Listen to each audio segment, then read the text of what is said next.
It has been another night of violence on the streets of the UK, with trouble spreading to the West Midlands, Manchester and Liverpool. Hundreds of people have been arrested after a fourth night of rioting, with shops again being looted, police attacked and cars and buildings set alight. In Birmingham, police are investigating whether the deaths of 3 people hit by a car in the Winston Green area are connected to the trouble. Now, there are reports they may have been trying to protect businesses from looters when it happened, and a police officer has also been reportedly shot in the Aston area of the city. But by all accounts, the situation in London has quelled a little. Former Midlands 103 news journalist and now reporter with Eagle Radio, Des Busteed, is with us. Des, you're very welcome to the programme. Good morning, Will. Good to talk to you again. And indeed you, sir. So what was the situation like overnight? Well, I have to say there was a different atmosphere, certainly around South London yesterday, particularly in Clapham Junction. If anyone had seen Sky News on Monday night, they would have remembered Mark Stone's report, which was basically looting at shops along Clapham Junction and chaos, really. Now, yesterday I had a walk around the junction and down St James's Street, which is the street that was pretty much destroyed, and there was a lovely atmosphere yesterday afternoon, because people were seeing the pictures that it was called Clean Up Clapham, where people arrived with brushes and spades and cleaned up the glass. They waited for a couple of hours until the police cordons had been removed, and this took maybe some waited for up to 2 hours, and then they got in there, cleaned, and the place looks spick and span. Now, in saying that, the hoarding had been put up on windows, and the place looks uncomfortable, in the sense that you walk down your high street and every second shop, bar Waterstones and Waitrose, have hoarding up on the front of their windows, and that's not a pretty sight. Yeah, that's difficult to imagine, all right. And was there visibly more police present? Yes, around when yesterday they had finished the forensics on the windows, and they were still at 9 o'clock last night. You could hear the sound of drills going into the windows as they put the hoarding up, and there was a police presence around at that time. But you got the sense.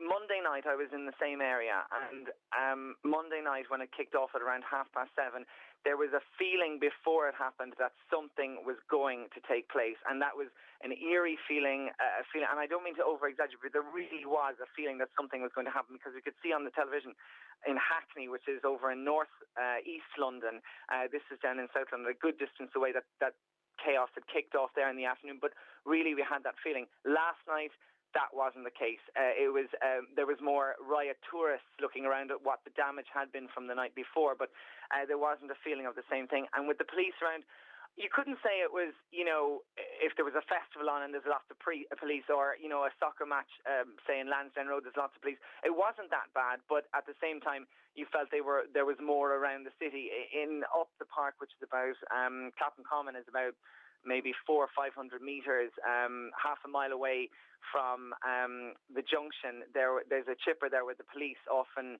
go to grab a meal, and today when I was walking up and down from the common to the junction, there was a huge police presence, and they were getting something to eat, which is perfectly normal, but way more than normal. So they were a kind of a dispatch point, if you like, for police having a break and then going around to different areas of the city. But I spoke to them, and they said that they didn't know where the trouble was going to take place, and another police officer a couple of hours later said it's a bit of a cat and mouse situation. But definitely last night, as the reports most people will know, there wasn't really, little skirmishes around London, but nothing compared to Monday night. Yes, but the consequence of pulling police from the regions may be that in other parts of the country, people seized the opportunity to run amok.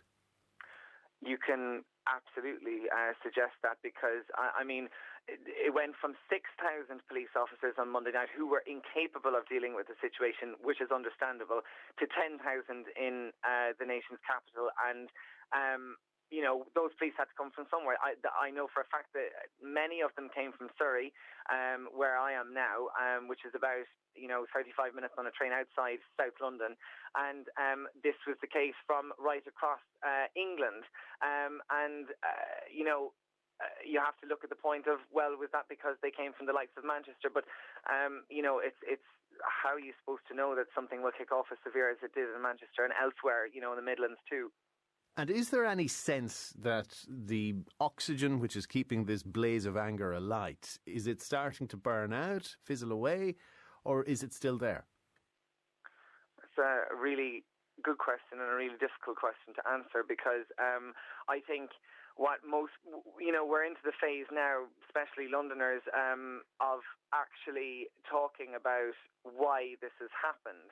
And, many people have different feelings. There's a feeling that, a lot of us, find it hard. It's an economically tough time, but we don't go out and rob stores and take what we want. And yet then there's the argument that, the people that are doing this have been destitute for so long, and they have no hope that, I'm not condoning what they did, but this is, an opinion that's been put out there that, they've nothing to lose, and they might get 4 weeks in prison or a tag on their ankle, but really it's going to make no difference because they have nothing anyway.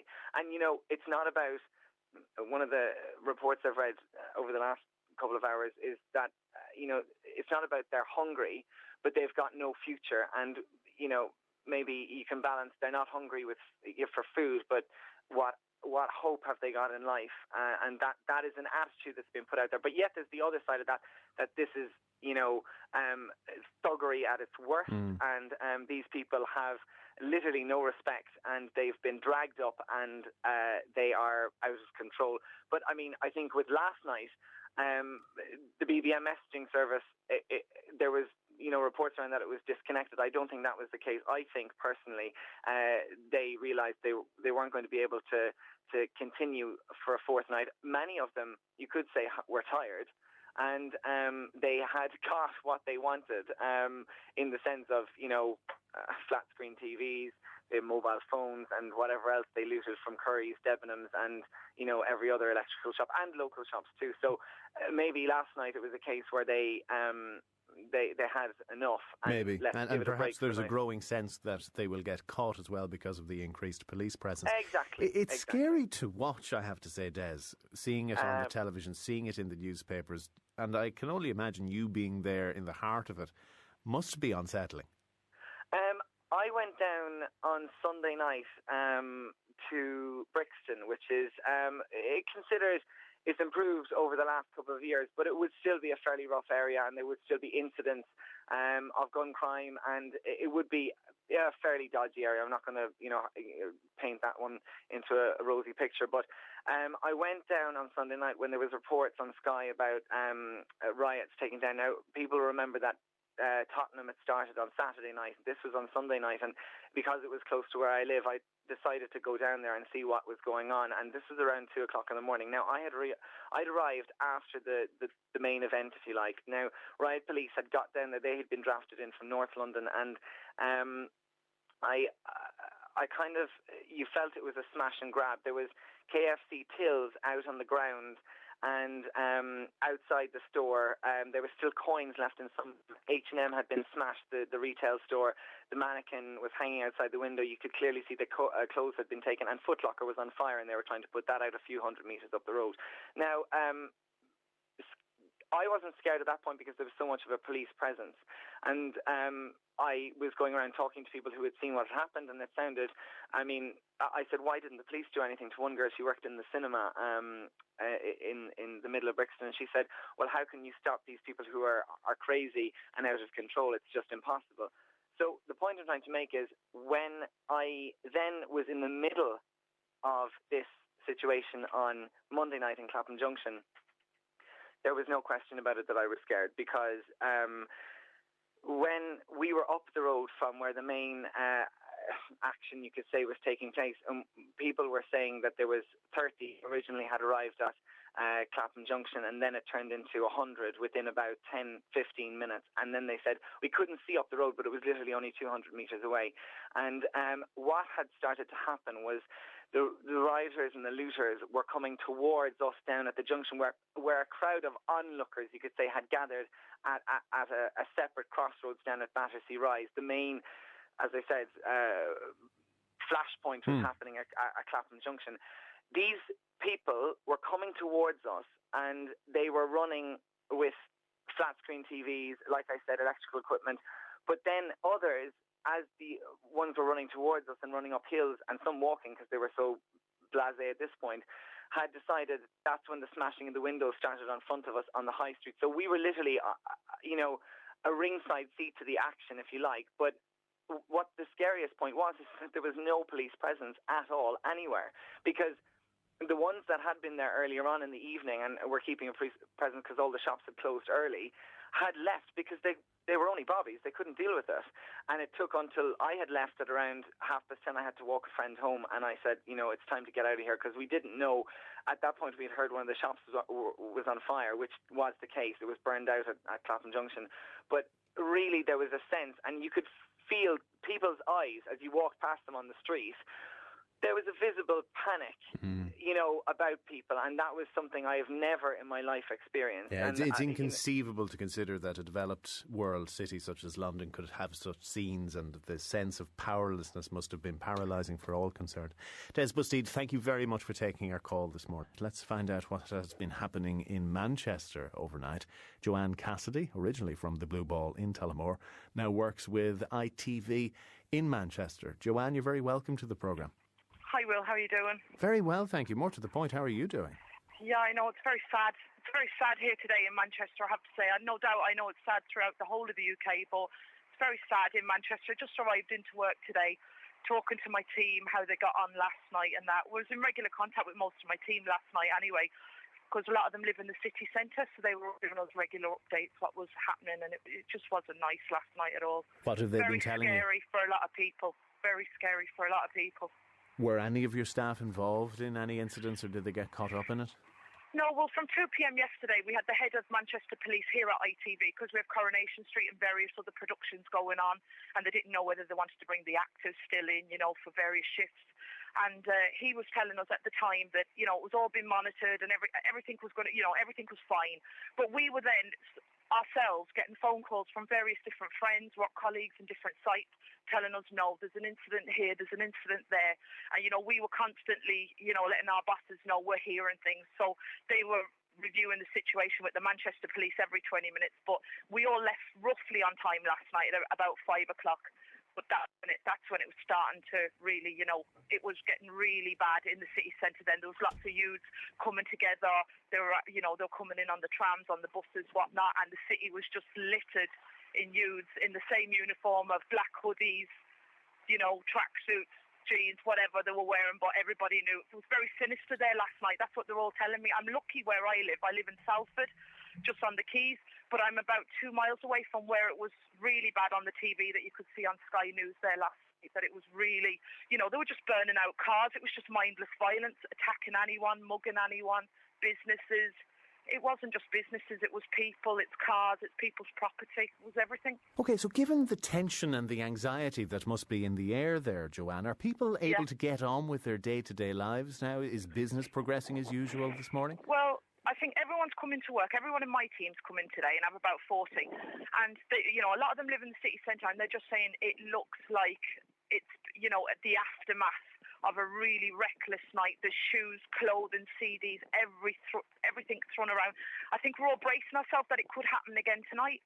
That's the thing, these people have to go home, get a sleep, get a rest for themselves, and then when they wake up around 3 or 4, they might all decide to come and do it again because it was so much fun last night for them.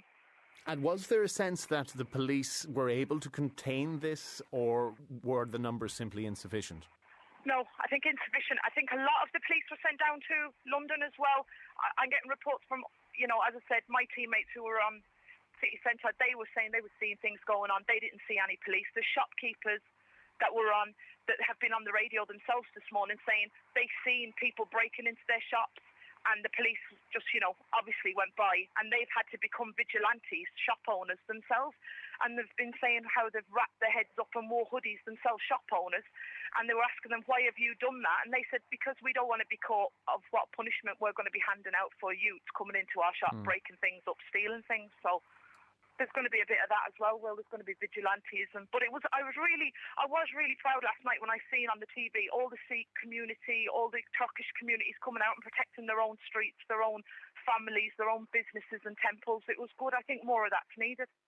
But trying to figure out the motive and what's sparking all of this, is there a cause, or is this simply an infection from London that people have seized upon this random, opportunistic violence? Yeah, that's it. Because if you ask any of them, and some of them have been asked on the radio about, why are you doing this? And some of them barely can get a sentence together on it. It's definitely not political. It's not about, that gunner guy that got shot in London. I think that's just something that they're clutching onto to justify it. I think you're dealing with a generation that have got, no family that's, making them be responsible and telling them off and, holding them to account. The schools can't hold them to account in this country either because, they're not told off for anything that they do around here. And I think now it's the community, and you just got a generation of teenagers, unfortunately, that are used to doing what they want to do. And I think it's just a show to say, yeah, we can do it, because I don't think they can't. They were asking them, can you afford these goods that you're stealing? And they're like, yeah, of course we can afford them, but we're just doing it because we can do it. It's because we're not going to get in trouble for it. Police won't do anything to us because they haven't got the numbers, and if they do lock us up, it's overcrowding in the prison system. So what are they going to do with us? Right, so there's a perception that there will be no consequence to their actions. Yeah, and they're thinking this is their only chance to have a bit of fun, as they call it. They're thinking this is our only chance. UK's gone crazy. We're not going to be looked at as much, so this is our chance to get away with a bit of anarchy. Joanne Cassidy, please stay clear of it if you can. Thank you very much for taking our call. No problems. Bye. Thanks indeed. Joanne is originally from Blueball in County Offaly, now living in Manchester and working in the accounts department of ITV.